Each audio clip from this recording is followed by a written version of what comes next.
everyone. We're the Story Plus Preaching and Protest team. I am the grad mentor piece. I'm a doctoral student in homiletics at the Div School. And I wanted to introduce our team before we showcase the multimedia presentation that we provided for you. You should also be getting a program guide that we sent out. It has the link to the Duke Chapel repository where you can access the sermons and the manuscripts and the audio, as well as information so you can contact info if you wanted to access the other sort of deliverables that we've created. In our team, we have the sensational Sonia, who's a recent MDiv grad from Duke Divinity. And then we have Naomi, who is a AAAS major with a minor in gender, sexuality, and feminist studies and a documentary studies certificate, but she's the one who created the audiovisual, so we want you to keep that in mind. This beautiful multimedia was done by her. We have Brennan Neely, an English and philosophy major, and who is also a brilliant poet and who will be sharing his spoken word with us. That's going to be interspersed with our presentation. Finally, we have Liddy Grantland, a Duke Chapel scholar, a English and AAAS studies major, and who will also share some of her beautiful prose. So let's get started. Are you all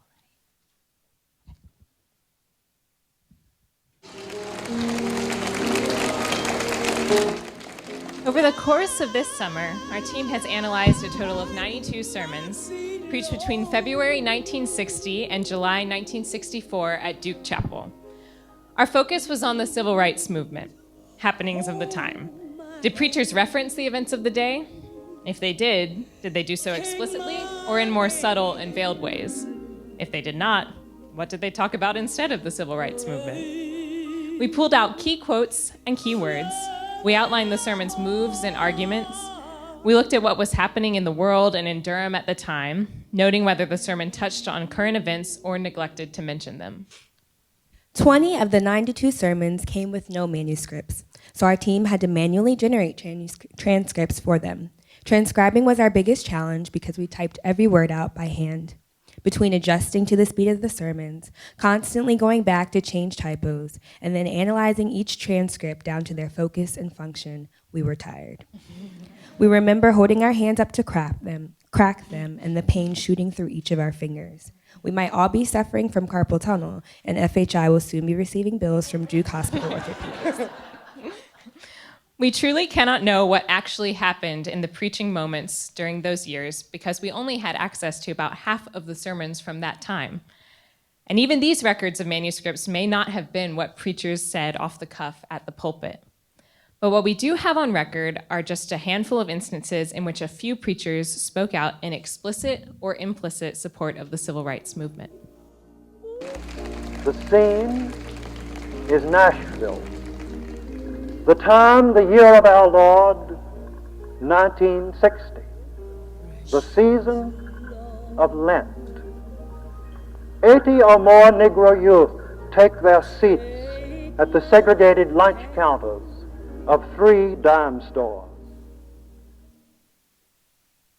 In the 1960s, what people believed and what they preached were both fluid and definite. People dodged and shifted with each event and pressure. Their opinion changed, some of them, because they had to change. The strength of declaring an opinion always balances testily with the shame of its afterlife. We criticize our fellow humans and preachers when they do not change because we see what separates the street and the house of God. Stained glass depictions of iconic biblical scenes. Moral examples for both the church and the street to see. We know stains for what they are, things to be seen, washed, then remade. Irritating mistakes sometimes necessary ones, sometimes intentionally made in jest and joy, and always consequences of action and action. Gallows is even in the dime store, isn't it, on the cheap jewelry counter? Quite close to the lunch counter where Negroes are not allowed to sit.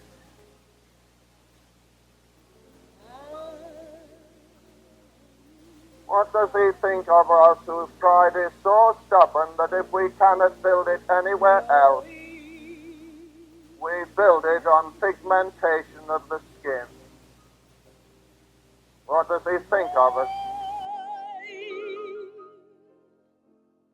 Oh, prejudice. How much prejudice there is today. national, racial, religious, social prejudice.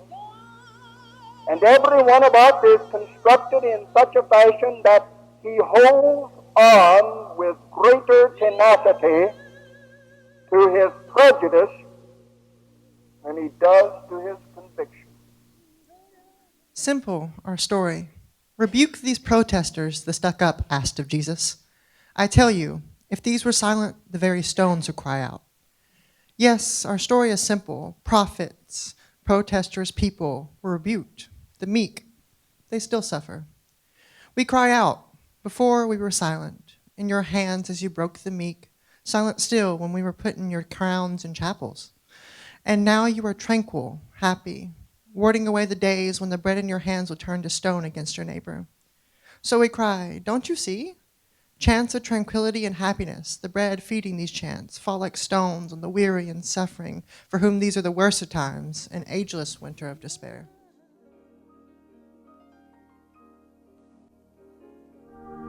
The mission of the Medgar Evers House is to make people aware of who Medgar Evers was, his works, and the sacrifices that Medgar Evers and his family made.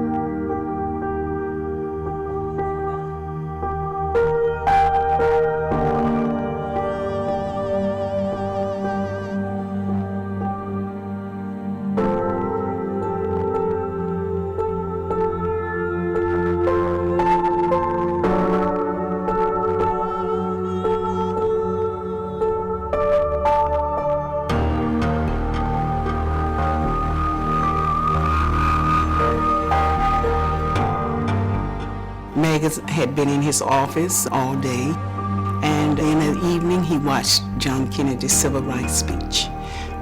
Left there and went to a mass meeting downtown Jackson at New Jerusalem Baptist Church, and from there he came.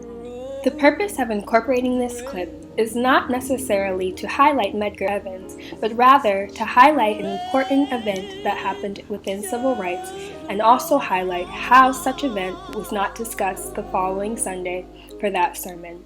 There were many other events, but this is just an example of how civil rights was not incorporated into the narrative of chapel sermons.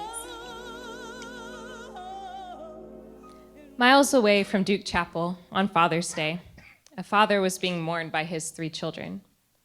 A choir singer, a veteran, a knower of the law, a dad, whose 3 children had rushed to the door and yelled to their mother that their father was home 4 days before Father's Day. A dad whose life was ripped from him in his driveway, a driveway that had been bombed less than a month earlier. A dad who, when he was shot, got up with a bullet wound in his chest and walked 30 more feet, trying just to reach his front door. A dad who died because someone killed him in his driveway 4 days before Father's Day. And what remains 55 years later is a sermon transcript from Howard Wilkinson, who preached in Duke Chapel 4 days after Medgar's murder, that included no mention of the 3 fatherless children in Jackson, Mississippi that Father's Day.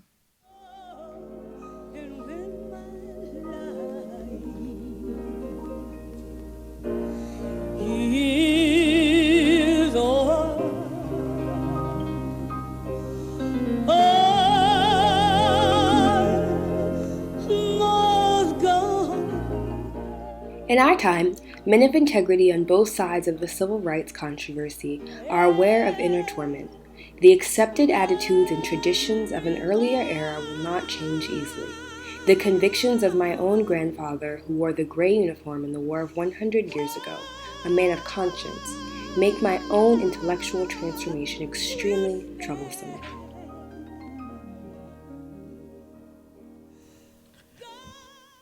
We studied many sermons preached at Duke Chapel between 1960 and 1964. Some preachers spoke up against prejudice and racism, while many were silent in the name of civility. Dr. King wrote in his letter from the Birmingham jail criticizing white clergymen for their complacent silence in the face of pervasive violence and hatred. As another great preacher, Desmond Tutu, once said, If you are neutral in situations of injustice, you have chosen the side of the oppressor. And that was true in the 1960s, as it is true in 2018, as residents of Flint, Michigan still don't have clean water, when there are still no electricity in much of the island of Puerto Rico, when Islamophobia and discrimination issues forth even from our Supreme Court, when violence against Black and brown bodies go unpunished, when undocumented babies are ripped away from the loving arms of their parents.